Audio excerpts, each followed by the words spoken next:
What is up, my friends? Welcome to Flippin' Bats. Pitchers and catchers have all officially reported as of today. Position players start reporting in just 3 days. Spring training is here. It's finally to the point where I've missed baseball. You just wait for those social media posts to start coming out of players walking into clubhouses and baseballs being thrown. It's great. It's here. It's happening. We're getting big, big news. Alex Bregman has officially signed a massive deal, but I wouldn't say it looks much like we were expecting it to. So we'll talk all about Alex Bregman and what that means for Tigers, Astros, Red Sox.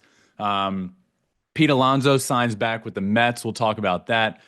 Dodgers spring training, what we've learned so far from them and who they're starting in game 1 and 2 of the Tokyo series, and Shohei Ohtani's pitching plan as well. So, a lot to talk about here today. But the big, big news, because I've been saying it for months, literally probably 2 months straight, every single day of tweeting, today is a great day for the Detroit Tigers to sign Alex Bregman. Well, well, well, good news for everybody that was annoyed by that tweet because it's done.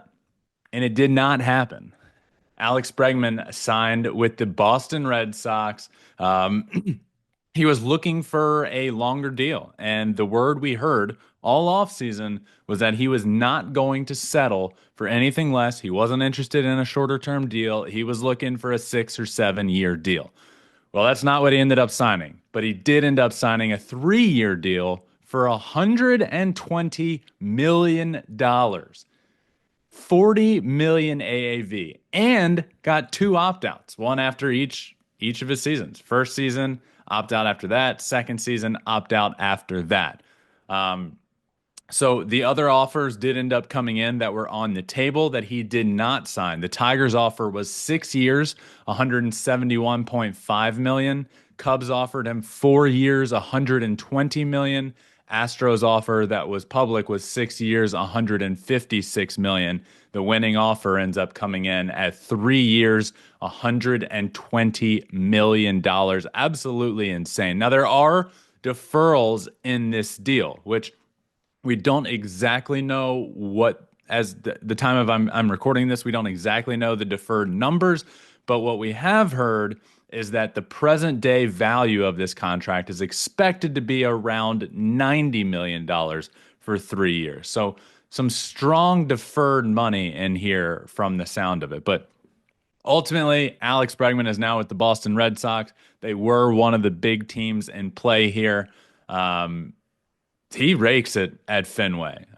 This is a really good pickup for them. I think a big reason he chose this because, one, if we're being honest, the Red Sox contract to Alex Bregman was by far the best, right? You look at those and you see Tigers offer had most years and most dollar amount. Um, but the AAV for the Red Sox was over 10 million more per year than any other team was offering. This is the best contract for Alex Bregman. Add in those opt-outs if he goes and rakes, but again, 40 million AAV. I don't even know if he goes out and has a great year. I guess you could go get an AAV similar for longer years, but I don't. That's got to be a great year. 40 million AAV for Alex Bregman is a really, really good deal for him. The plan is for him to play second base with the Boston Red Sox. Um, so we'll see what ends up happening there. We'll talk a little bit more about what this means for the Red Sox and what I would do in a little while. But I do. This is a big one. This is the big piece that has fallen that I have been waiting for, that Flippin' Bats has been waiting for to talk about. And a lot of what I heard on social media yesterday that I want to address is overpay, overpay. How can you pay that much money for Alex Bregman over 3 years? That's the topic of conversation. One, I hate hearing people talk about overpay.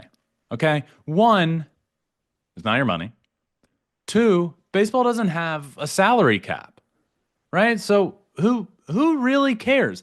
And And I posted that. And a lot of the comments in return are, well, at the end of the day, there are such thing as an overpay. There's a luxury tax that teams don't want to go in. It can deter teams from spending in the future. But my thing has always been who's determining what an overpay is, right? People were saying overpay when Shohei Ohtani got $700 million, but he made that back for the Dodgers in the first year of his contract from endorsements, winning the World Series. So my thing is, what Alex Bregman is a really good player, right? I think Alex Bregman is a better player than any WAR number can ever show you. He's outstanding defensively. I think he's really good offensively. I think he's a great leader in the clubhouse. I think he's one of the better players in October in all of baseball. What he brings to a pitching staff, what Alex Bregman did for the Houston Astros pitching staff. And I'm talking about nobody knows hitter tendencies better. He was so good on picking that up, relaying that to pitchers. He's a stud in every aspect of the game, in the locker room, on defense, on offense, mentally. The dude's an absolute stud. And that's more than any WAR number could ever tell you. Yes, I know WAR can tell you how good a player is defensively, what he brings to an offense, but what Alex Bregman brings to a team goes beyond those numbers. So that's point one. Point two is let's say Alex Bregman goes out and has a great year. The Boston Red Sox win the AL East and win the World Series. Is it then an overpay? Like I always get confused. One, the people saying overpay, what do you know about the value that a player is bringing to a team? What do you know about the excitement that Bregman will bring and a potential playoff run and how much more revenue that makes and a potential World Series and how much more valuable that makes the Boston Red Sox worth? It's mind-blowing to me that people just sit and say overpay to anything that they think a player is not worth it. So Alex Bregman gets a 3-year deal, $120 million, $40 million AAV. And I think what a big part that went into his decision, one, the contract. The Boston Red Sox offer to him was the best offer, right? Not in terms of years and total dollar amount, but in terms of AAV, not close. There are deferrals. Yes, I get that. But if we're talking the Detroit Tigers, 171.5 million over 6 years was the high money offer with an opt-out after 2026. I just don't think he wanted to play in Detroit, if I'm being honest. And but the Red Sox offer was better than that. The Cubs and the Astros. Ultimately, I think the contract obviously played a huge difference, but also in 21 games at Fenway Park, Alex Bregman is hitting career .375 with a 1.240 OPS in 21 games. That is insanity. Those are incredible numbers. Compare that to 269 and an 847 OPS at Houston. The guy rakes at Fenway. He is going to bang so many doubles off that monster in left field. Also hit so many. Alex Bregman ain't afraid to hit a high homer that the monster is going to help him big time, in my opinion. A lot of doubles and a lot of monster homers for Alex Bregman. So that's the deal for Bregman. That is where he went. I do want to talk about what this means for every team that was involved. Let's start with the Detroit Tigers. The Detroit Tigers miss out on Alex Bregman. Now, I have continually been critical of Chris Ilitch, saying there's a massive lack of spending. He's not going to do what needs to be done. And I've given him a lot of crap, a lot of flack for that. I've also given him a lot of flack for not caring as much as Mr. I, his dad. And I still stand by that. But they did have the high offer here. They did have the high money and the high year amount offer. That's great. I do like to see that. But at the end of the day, another offseason has come and gone, and the Detroit Tigers lineup still isn't good enough. So now you're looking at the Tigers having to turn in the lineup to really relying on Javi Baez and Spencer Torkelson as right-handed hitters in your lineup. I'm not done believing in Spencer Torkelson. I still think he can be good. I am done thinking Javi Baez will ever be good again. And the cold, hard truth of the matter is the Detroit Tigers lineup just isn't good enough. So now you've let it get to the point where it's spring training. Players are reporting, and your lineup just ain't good enough. So you were all in, seemingly. I don't want to say all in because you weren't willing to do that, maybe a little bit more that would have pushed it over the top. But you were in. This was a respectful, competitive, serious offer from the Detroit Tigers for Alex Bregman. I love saying that. Right? That's all I could ask for there. But you've let it get to the point where it's spring training time and this lineup, it's not good enough. And yes, there's options, Matt Vierling, Jace Young, but it's just frustrating to me that this has happened. And Bregman was a massive piece that they've needed. I've said it all offseason. People have gotten frustrated at me for tweeting it every single day, but it was serious. The Tigers did need Alex Bregman in the lineup, and now you miss out on him, and now you look up at the end of the day, and it's like, well, we missed out on the guy, and now what do we do? And that's a great question. Now what do? You have, in my opinion, a good pitching staff, really good pitching staff, and you didn't improve the offense enough. So it's frustrating from a Tigers perspective. I do respect the offer that was put out there, but I just think I've been clamoring on and on about how this team is a playoff team last year, gets to the playoffs, and then what? And it was the same thing last offseason. I want to believe in this team so bad, but they just aren't making that big splash move that I know Mr. I, if he was still alive and still in charge of this team, would have made by now. Absolutely would have made and done something by now. So yes, competitive offer, serious offer, but at the end of the day, you missed out on him. You missed out on Bregman. You missed out on one of the big offensive bats available, and now the lineup's not good enough. Spencer Torkelson, man, I have been high on Spencer Torkelson since he got drafted, and it hasn't been pretty. Really down year last year. Not done believing in him.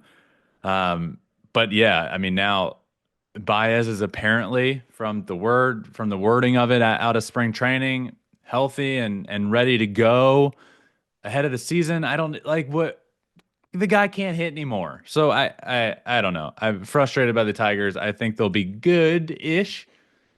I think they'll be good in 2025. Not great. I think there was a path for the AL Central to be won by the Detroit Tigers. And if they sign Alex Bregman, they're a top four or five team in the American League. Well, it didn't happen. And now I certainly don't believe that. Tigers miss out on Bregman. For the Houston Astros, I truly believed that if the Houston Astros signed back Alex Bregman, they would win the World Series in 2025.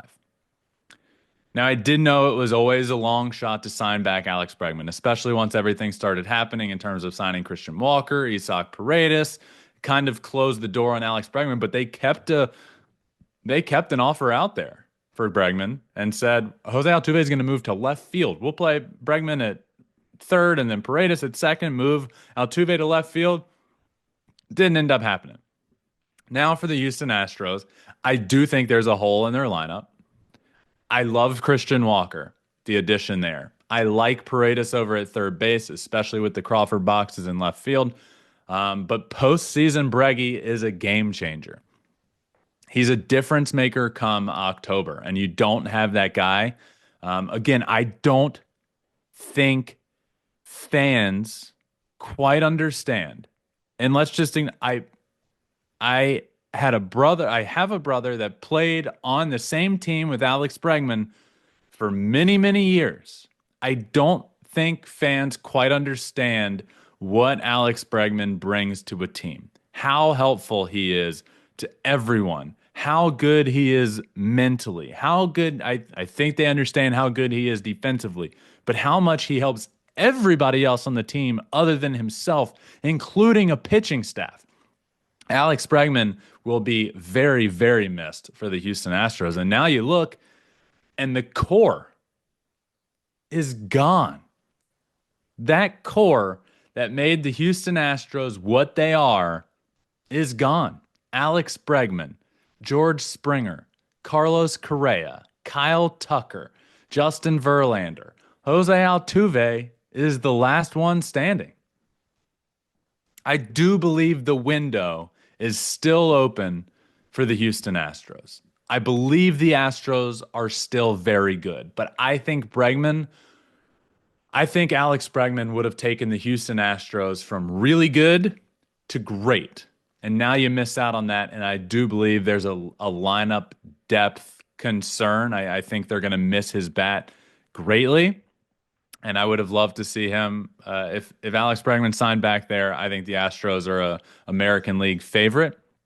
They still are an AL favorite, but I think they would have won the American League. And now, who knows? The American League is wide open. But Astros miss out on Bregman. It was kind of always known from what was public. Their offer was 6 years, 156 million, and I think from what I've heard, that just stayed on the table. Right? That was their offer. They weren't budging. Jim Crane even going to 6 years is big. So he went to that 6 year mark that makes him uncomfortable with a lower AAV than everybody else. Again, Tigers offer 6 years, 171.5 million, meaning the Astros were about 15 million behind there. Cubs 4 years, 120 million. So Astros way behind in that AAV. And the winning offer 3 years, 120 million, obviously way behind that AAV. So they threw that offer out there. They said, we'll keep the window open. Jose Altuve is probably the saddest of everyone right now because he said, I love Alex Bregman. This team needs him. I will move to left field for that man. I literally love Alex Bregman, but it didn't happen. The plan with Jose Altuve is apparently to still play a little bit of left field. I don't know.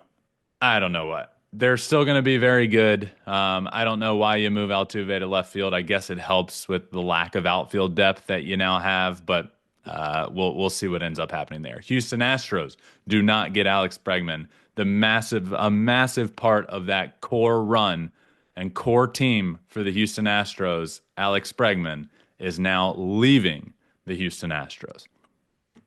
For the Boston Red Sox, the Boston Red Sox get Alex Bregman. I said back in December, my bold prediction for 2025 is that the Boston Red Sox would win the American League East. And man, oh man, does Alex Bregman help that.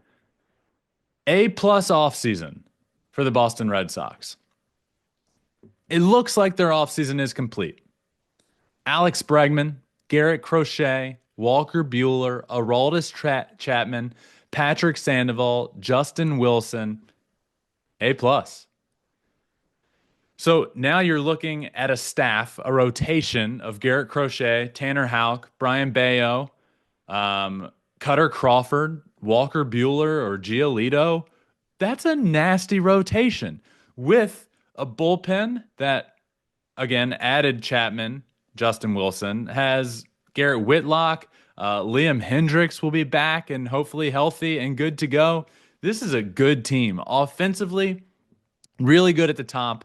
I do think there might be a little bit of, once you get down to 7, 8, 9, there's a little bit lack of depth, but I mean, they're going to be a really, really fun offense, in my opinion, with Devers, Bregman, Jarren Duran, just A-plus offseason, took themselves from about a 500 team and non-competitive in the AL East to a place where I said I think this team can win the AL East. Now what do you do, right? What do you do defensively? First off, Yoshida was so bad defensively last year in left field that they were like, well, we're just going to DH. We'll put him at DH.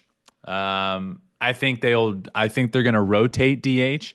I think the plan is for Alex Bregman to play second base, Rafi Devers to stay at third base, have Tristan Cassis at first and Trevor Story, a healthy Trevor Story, at shortstop for as long as he stays healthy. Hopefully he stays healthy.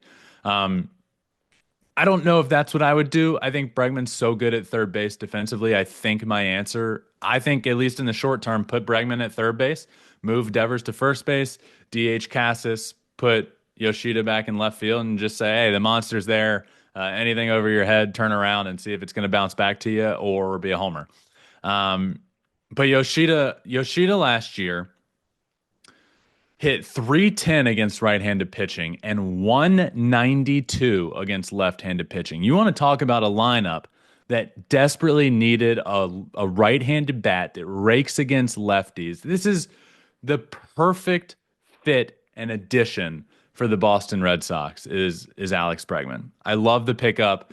There was a picture that John Henry's wife posted right after the signing was made of John Henry, owner of the Red Sox, sitting in a chair just smoking a cigar after the deal came through. So it was honestly funny. John Henry's been there's been a lot of critical takes on him over the last few years, really since Mookie went out the door. But this is a big signing for them.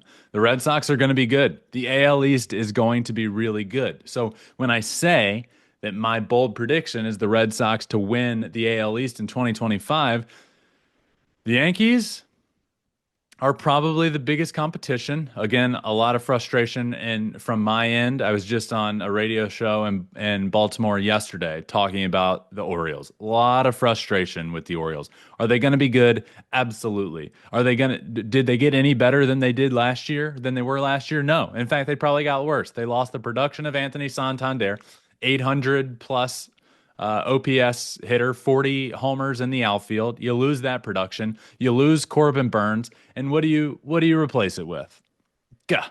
I get frustrated by the Orioles. They're not going to be as good, even though they should be one of the best teams in the league. So the Red Sox can certainly compete there. When it comes to the New York Yankees, sure, a rotation that has Garrett Cole and Max Fried at the top, I love that. Lineup is definitely a little bit deeper, but I mean, let's talk starting pitching.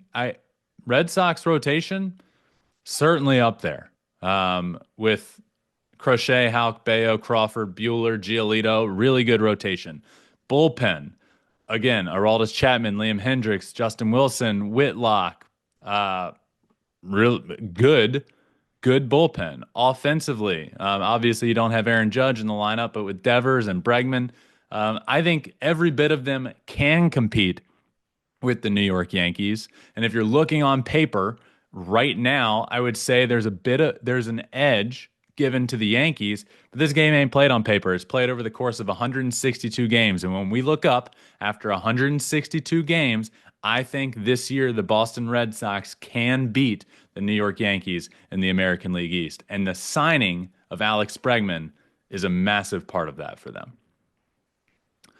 So yeah, that's the news on Bregman. Sign him with the Red Sox, Tigers, Astros, missing out on him, Cubs missing out on him as well. Where do these teams turn? I'm not entirely sure, but we'll see if anything is done or if they're just like, oh, we were all in on that guy. Now let's just go get him this year with what we got. That always fascinates me, and especially the Blue Jays have done that a couple of times over the last couple of years. They're all in on these players, right? They're all in on Shohei Ohtani. They're all in on Juan Soto. And then where do you turn that money around to? And it's like, well, they didn't last year. And it's like, how are you really trying to improve your team? You missed out on Shohei Ohtani. Go take that $700 million and spend it on 5 different players and make your team that much better. So will these teams, Tigers, Cubs, Astros, turn around and say, all right, let's figure out what's next? Or will they just say, missed our guy, let's go get him this year? We'll see. When it comes to the New York Mets, I believe their offseason is mostly complete. They did sign Pete Alonso. That was a big talking point all offseason long is where's Pete going to go? Probably back to the Mets. Oh, no, maybe not to the Mets. Oh, maybe to the Blue Jays. Ultimately ended up back where we all thought he would.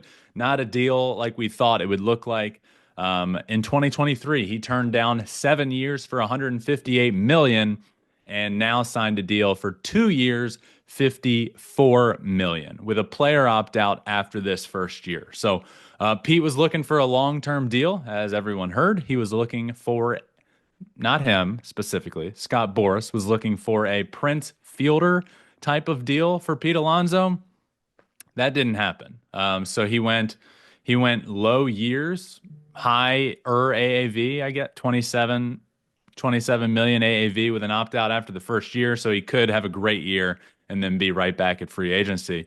For the Mets, this wasn't a move that I thought was like, when I think about what this move means for the New York Mets, I didn't see this as like, okay, man, if the Mets add Pete Alonso, that is just the cherry on top. For me, I felt like the Mets lineup needed Pete Alonso. I didn't think it was a question as to, yeah, Juan Soto already makes your offseason great, right? But losing the production of Pete Alonso behind Juan Soto, in my opinion, would have been a mistake. Now you sign him back, you get that production. One of the second best power hitter in the game of baseball since 2018, behind Aaron Judge. You add that production back, obviously 100 plus RBIs every single year. You add it back, and you look up at the end of the day and think, man, this Mets lineup is one of the best in the game of baseball. Francisco Alvarez, their catcher, said the other day it is the best in baseball and said it is better than the Dodgers. I don't know if I would quite go that far, but the Mets lineup, with the addition of Pete Alonso, one, necessary. It was a necessary pickup for them.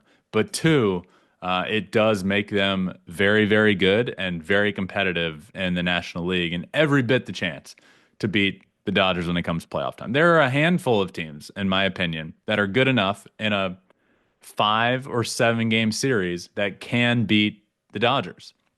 And the Mets are one of them. And this Pete Alonso signing was huge for them. So, Pete, back to the Mets, 2 year deal, $54 million with an opt out in there. Spring training is here. A lot of news coming out all over the place.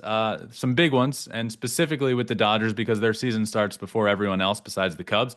Dodgers Cubs starting over in Tokyo.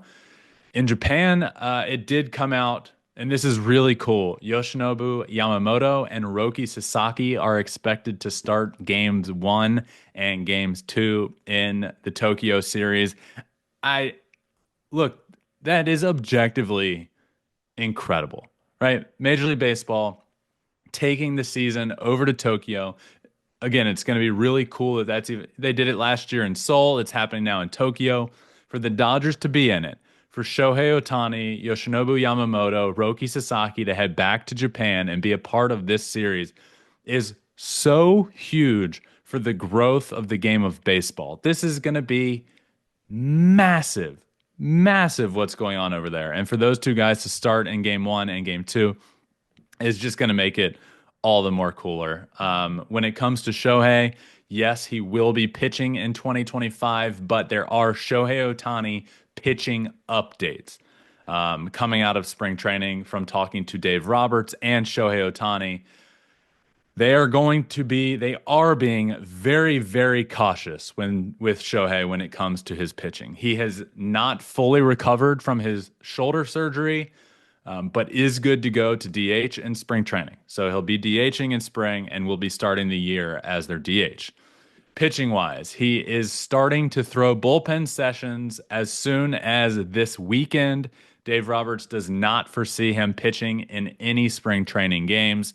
The plan is to start building up again this weekend, starting in February and March, to throw simulated games in April and join the rotation for the Los Angeles Dodgers at some point in May. Now, it gets tricky for Shohei because he can't go out when any pitcher is going through this.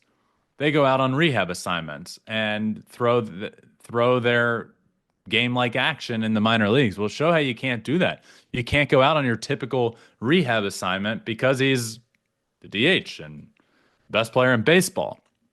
So all of their plan, all of it, is to be geared up for him to be fresh for the stretch run of the season, right? Join the rotation in May and be part of a 6-man rotation for the Dodgers. You're going to pitch once a week and then get to October and you're going to be our guy. Dave Roberts said he expects more off days for Shohei this year, less stolen bases. Shohei Ohtani, being Shohei Ohtani, said, I don't want off days, said he wants to play in as many games as possible this year. But that's the plan. Very, very cautious when it comes to him pitching, but to be back in the rotation at some point in May. Can't wait for that. Look, we saw unprecedented year last year, first MVP ever for a designated hitter, 50-50 season, never seen anything like that. It started the 50-50 club, and now we get to see the guy pitch, and he's one of the best, nastiest pitchers in baseball. And I, I, I just want everybody to know that what we're seeing is the greatest player of all time doing things that have never been done before. And I just hope, without arguing or saying anybody's the best or this player's the best or blah blah blah blah, just appreciate what's happening. The fact that we're going to get to see a guy that hit 50 homers, 50 plus homers, and stole 50 plus bases last year. The fact that we're going to get to see him try and top that offensively this year while also pitching, being a starting pitcher, is insane. We are all lucky that we are on this earth while Shohei Ohtani is playing Major League Baseball.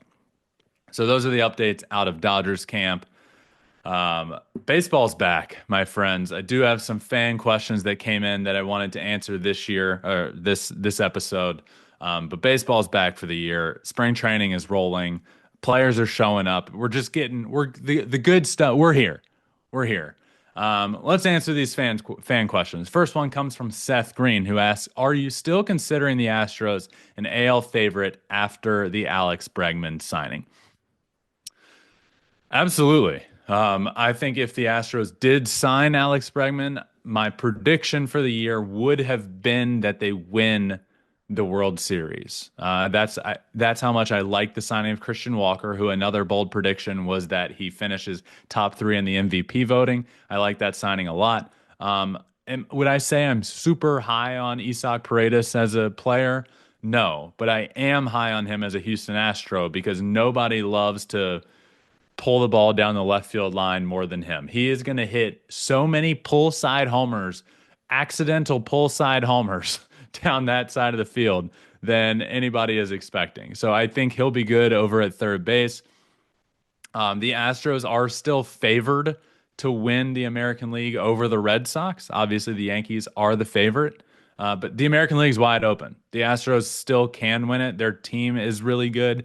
An offense that still includes Jose Altuve, Yordan Alvarez, that now has Christian Walker in it.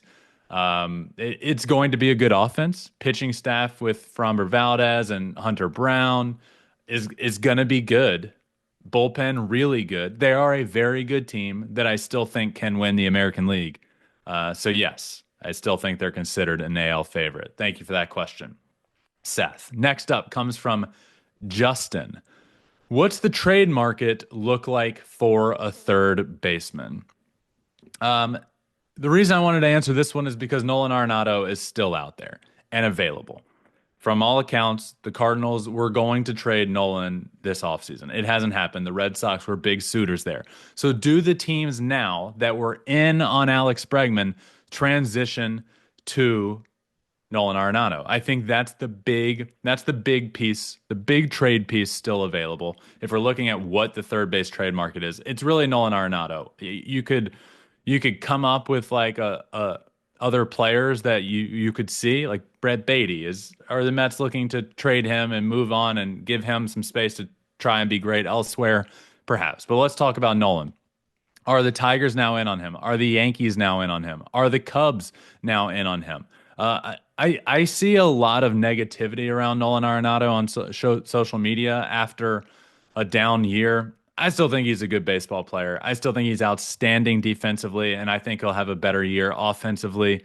I am not out on him, but that's what the third base market does look like. I just don't foresee.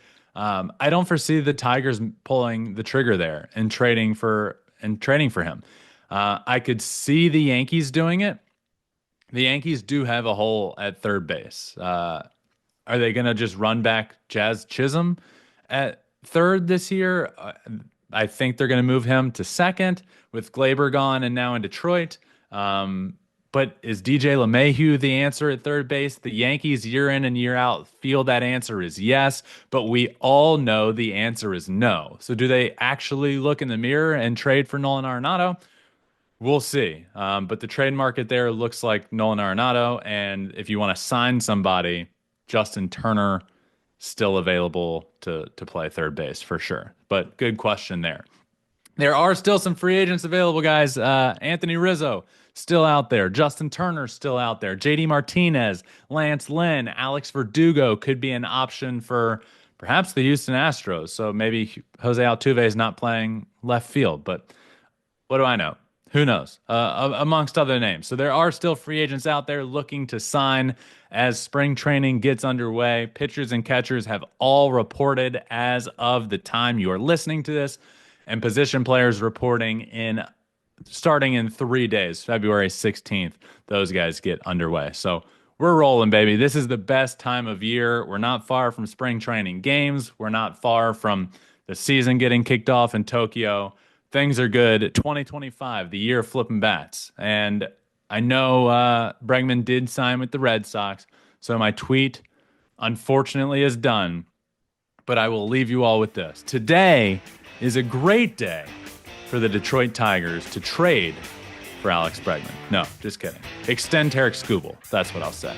Love you all. Appreciate you all. The Flippin' Bats community is the absolute best. It's going to be a huge, huge year for this show and this community. And I eat, sleep, and breathe baseball. And I'm happy that this season and spring training is finally here. Love you guys. Appreciate you all. Make sure you subscribe wherever you listen to your podcast, Apple, Spotify, wherever. Hit that subscribe, follow button. Leave a 5-star review there. It really helps. You can also watch every single episode we do on our YouTube channel, Flippin' Bats Pod there. You can watch everything, subscribe, leave a comment. I often hop in the comments and just talk with you guys. And we're on all social media as well at Flippin' Bats Pod. So thank you all for listening to this one. Be on the lookout. Detroit Tigers' new signed player, Jack Flaherty, will be on Flippin' Bats in the coming days. So be on the lookout for that. Going to talk about the free agency process and why he chose the Tigers and how excited he is to be there. But be on the lookout for that. Love you all. Remember, until next time, find your bat and flip it. Peace.